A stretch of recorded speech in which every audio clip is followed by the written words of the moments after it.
بسم اللہ الرحمن الرحیم۔ اللہم صلی علی سیدنا محمد نبی الامی وعلی آلہ واصحابہ وبارک وسلم۔ باب توحید۔ دوستو، اللہ کے سوا کوئی معبود نہیں، وہ پاک ہے اور بادشاہوں کا بادشاہ ہے، وہ ہر چیز پر غالب ہے، وہ اپنے اسماء کی صفات سے رحیم، رحمان، رؤوف ہے، وہ غفور، کریم، وعدہ وفا کرنے والا ہے، وہ باریک بین، خبردار اور عبادت کے لائق ہے۔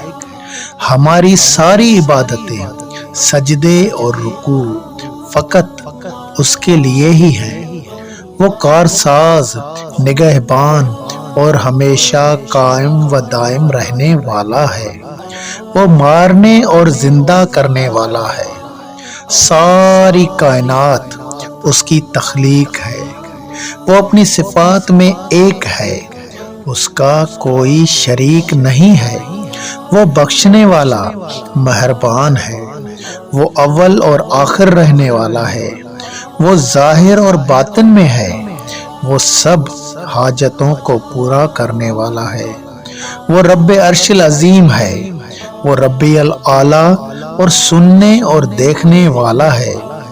وہ ہمارے آقا صلی اللہ علیہ وآلہ وسلم کا رب ہے اور اپنے بندوں کے ساتھ ایک ماں سے بھی 70 گنا زیادہ محبت کرنے والا ہے۔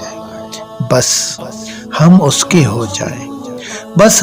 ہو جائیں اس طرح جس طرح اس کا فرمان ہے، فاذکرونی اذکرکم، فاذکرونی اذکرکم۔